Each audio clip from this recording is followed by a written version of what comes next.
Hi guys. So it's not Tuesday, I'm filming on my laptop, but I just really felt like I needed to make a video today. Last night, Thursday night, I went and I saw Rogue One, and I liked it. I liked the movie. That is where we're gonna start. So I'm not going to defend it and say that it was absolutely amazing and oh my god, it like totally surpassed The Force Awakens and it was like the greatest movie I've ever seen.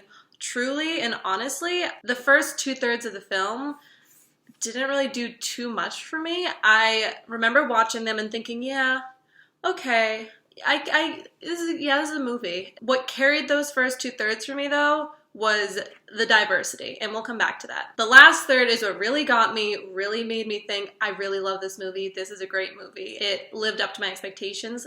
Granted, I didn't have very high expectations. I think I've maybe seen one trailer, and that was months ago, so I didn't have anything to compare it to. I also, I don't read reviews. And we'll come up to that right now then. So basically the reason I'm making this video today is because I'm on Facebook and I see the trending topics and oh, Rogue One's trending. Okay, well, I've seen it. I'm gonna see how everyone else is receiving it. And you don't understand how many reviews I saw by people who haven't seen the movie. They haven't seen it and they're already giving it terrible reviews. This is just like a new phenomenon for me. Maybe this happens all the time. I don't know. I don't read movie reviews. I don't care what other people have to say about a movie. I'm gonna watch it. And if I like it, awesome. And if I don't like it, okay. Movie reviews are not indicative of how well you're gonna like a movie. You know what movie I love? White Chicks. It's phenomenal. It's so good. But if you look at the ratings, it has like 25% on Rotten Tomatoes, probably something ridiculous like that. Still great. Still gonna watch it 5 times a year. Still good. You know what movie I really didn't like? The Revenant. Oh my god, it was so boring. It just wasn't that good. I know that you were like in a dead horse. Yeah, that's cool. It wasn't great, but you know what? I didn't jump online and be like, The Revenant sucks, and yeah, it's just bad. It's just awful. I didn't ever bash The Revenant, and I don't make reviews every day saying how much I love White Chicks, although I should. I really should. And it's just frustrating that I'm seeing all these people, and yeah, even the people who have seen it, I just don't get this whole thing where like, it's like a competition between people where they have to see who can write the worst review for a movie if they don't like it. Like, who can write the most abysmal, destructive review to make this movie fail or to sway people's opinions about it before they've even seen it. It doesn't sit well with me. I think it's just unfortunate. If you don't like the movie, you're like, hey, I don't like the movie. I'm like, cool. That's fine. I really liked it. If you want to talk about it, we can talk about it. Is it the best Star Wars movie? No, it's not the best Star Wars movie. I saw one review and it was complaining because they thought it was basically just like an unnecessary movie, which maybe you can make that argument that we didn't need it. We probably didn't. We've already gone how many years without actually knowing what happened with the Death Star? I mean, other than it getting, destroyed. That's a different thing. So basically they were like, it's not like you really need to explain it. The original creators didn't have to talk about like where that fault came from, but it's like, okay, how many times in the last 40 years have people complained being like, how is it that there's this one tiny fault that's so unrealistic? And now they've given you an explanation and you don't think you need it or that you don't want it anymore? I'm sorry, I'm just getting very upset about this because, okay, let's just go back. Let's go back to why I liked the movie. We'll pause all the negativity for a second because it's coursing through my body right now. This is why I liked it. You don't have to like it for the same reasons. You don't have to like it. You don't have to agree with me. First 2/3 of the movie, it was a lot of setting stuff up. So the first maybe like 15 minutes, it was just going back and forth between places, giving you different locations, giving you different characters. I'm like, okay, I'm gonna have to watch this again before I really like fully grasp all of these things.